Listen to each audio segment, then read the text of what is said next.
नमस्कार। पौराणिक कथाओं और इन गहरे रहस्यों की दुनिया में सबका स्वागत है। आज की ये विशेष चर्चा हमें प्राचीन कथाओं के उन अनदेखे पन्नों तक ले जाने वाली है, जहां से भक्ति कथा का एक बेहद रहस्यमयी और रोमांचक सफर शुरू होता है। धरती के नीचे छिपी किसी अनजान दुनिया से लेकर पूरे ब्रह्मांड को थामने वाली शक्तियों तक, आइए इस सफर पर एक साथ आगे बढ़ते हैं। तो सबसे पहला और बड़ा सवाल, क्या सच में हमारी इस धरती के ठीक नीचे कोई ऐसी दुनिया मौजूद है जहां इंसानों का नहीं बल्कि शक्तिशाली नागों का राज चलता है? हमारी पौराणिक कथाओं में तो नागलोक का जिक्र बार बार आता है, लेकिन सोचने वाली बात यह है कि क्या यह सिर्फ एक मिथक है या फिर इसका कोई वास्तविक अस्तित्व भी है? आइए इस बात को एक दिलचस्प कहानी के जरिए समझने की कोशिश करते हैं। भाग 1, अर्जुन की यात्रा, एक रहस्यमयी गुफा। नागलोक के इस गहरे रहस्य को समझने के लिए चलिए अर्जुन नाम के एक आम लेकिन बेहद जिज्ञासु लड़के की कहानी पर गौर करते हैं। एक ऐसा लड़का जिस पर पाताल लोक की असली सच्चाई जानने का मानो एक जुनून सवार था।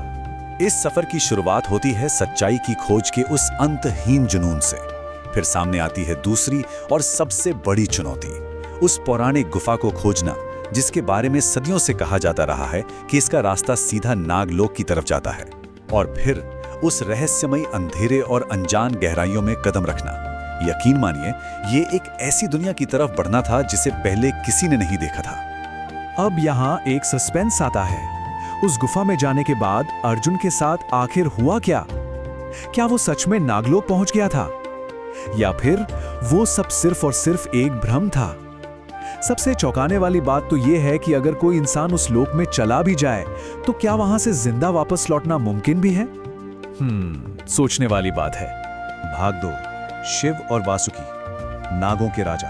धरती के नीचे बसे इस रहस्यमयी लोक से निकलकर अब हम जरा ब्रह्मांडीय स्तर की तरफ बढ़ते हैं, जहां नागों का महत्व सीधे परमेश्वर से जुड़ा हुआ है। यहाँ ना दो बिल्कुल अलग अलग धारणाएं हमारे सामने आती हैं।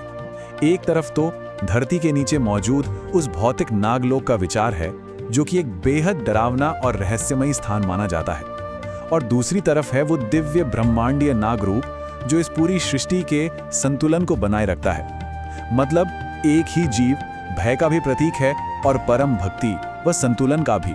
है ना अद्भुत? देखिए, वासुकी कोई साधारण नाग नहीं है। महादेव शिव के गले का आभूषण बने वासुकी दरअसल नागों के राजा हैं। पौराणिक कथाओं में हमने सुना है ना कि समुद्र मंथन के दौरान उन्होंने ही वो विशाल रस्सी का काम किया था। भगवान शिव का उन्हें धारण करना इस बात का प्रतीक है कि महादेव काल और मृत्यु दोनों को अपने नियंत्रण में रखते हैं। असल में ये हमारी भक्ति कथा का एक अत्यंत महत्वपूर्ण रहस्य है। भाग 3, श्री विष्णु और अनंत शेष, ब्रह्मांड के रक्षक। भगवान शिव के बाद अब बात करते हैं सृष्टि के पालनहार श्री हरि विष्णु की और उनके साथ जुड़े एक और महाप्रतापी नाग अनंत शेष की। अनंत शेष नाग की कथा सच में एक बहुत ही भावुक और विशाल तस्वीर पेश करती है। कहा जाता है कि उन्होंने इस पूरे ब्रह्मांड का भार अपने फनों पर उठाया हुआ है। सोचिए जरा, उस असीम जिम्मेदारी और त्याग की कल्पना करना ही कितना अद्भुत है। ये केवल कोई शक्ति का प्रदर्शन नहीं है, बल्कि एक दिव्य नाग के हृदय विदारक समर्पण और अनंत भक्ति की कहानी है। जब एक मछली ने पूरी सृष्टि को बचाया, ये मत्स्य अवतार की वो अद्भुत कथा है। जब जल प्रलय के दौरान भगवान विष्णु ने एक विशाल मछली का रूप धारण करके मानवता, वेदों और सप्तऋषियों की रक्षा की थी।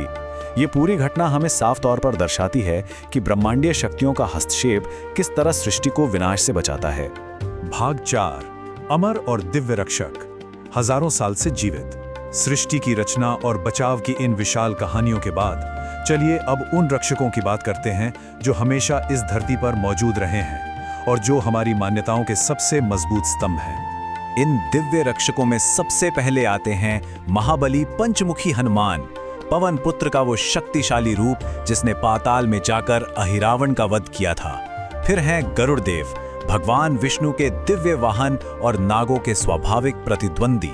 और सबसे अंत में वो 7 चिरंजीवी, जिनमें अश्वत्थामा, राजा बलि और खुद हनुमान जी जैसे महारथी शामिल हैं, जिनके बारे में ये पक्की मान्यता है कि वे आज इस आधुनिक युग में भी हमारे बीच जीवित हैं। हनुमान जी की अपार शक्ति और भक्ति की चर्चा में ना एक अनकहा रहस्य बहुत ही ज्यादा रोचक है।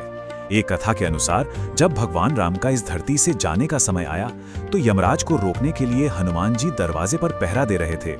तब श्री राम ने अपनी अंगूठी पाताल के एक छिद्र में जानबूझकर गिरा दी और जब हनुमान जी उसे ढूंढने वहां गए तो वहां उन्हें राम जी की अनंत अंगूठियों का एक पूरा पहाड़ मिला। ये कथा समय के उस अनंत चक्र की एक बेहद अद्भुत झलक है। भाग 5 पवित्र स्थान और उनके चमत्कार। ये सारी ब्रह्मांडीय कथाएं केवल विचारों या किताबों में नहीं हैं, बल्कि हमारी इसी धरती के कई वास्तविक स्थानों से गहराई से जुड़ी हैं, जहां आज भी रहस्य जिंदा हैं। कुछ पवित्र स्थान तो अपने आप में असीमित रहस्य समेटे हुए हैं, जैसे अमरनाथ गुफा की वो घटना जहां शिवजी द्वारा प्रज्वलित की गई कालाग्नि के बाद भी 2 कबूतरों का जीवित बच जाना, ये आज भी लोगों को हैरान करता है। इसी तरह समुद्र की गहराइयों में डूबी वो असली द्वारिका, पशुपतिनाथ मंदिर के वो प्राचीन रहस्य और तिरुपति बालाजी की अनसुनी उत्पत्ति, ये सारी चीजें हमें विश्वास दिलाती हैं कि ये केवल कहानियां नहीं हैं, बल्कि इनमें कुछ तो बहुत बड़ा सच छिपा है। भाग 6 भक्ति कथा का रहस्य। आखिर असली सच क्या है?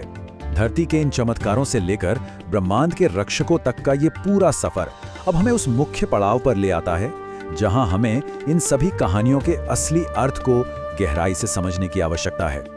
तो अंत में एक बहुत ही गहरा विचार सामने आता है। अर्जुन की वो पाताल यात्रा, वासुकी और अनंत शेष का वो ब्रह्मांडीय अस्तित्व, अमरनाथ के वो कबूतर, क्या ये सब एक भौतिक वास्तविकता है या फिर क्या ये परमेश्वर की कोई दिव्य माया है? ऐसे गहरे आध्यात्मिक प्रतीक जो बस जीवन और मृत्यु के इस चक्र को समझाने के लिए रचे गए हैं। ये सवाल निश्चित रूप से सोचने पर मजबूर करता है ना, और कहीं ना कहीं भक्ति कथा के इन अनसुलझे रहस्य को और भी गहराई से जानने की वो जिज्ञासा जगा देता है। इस पूरी चर्चा में साथ बने रहने के लिए बहुत बहुत धन्यवाद।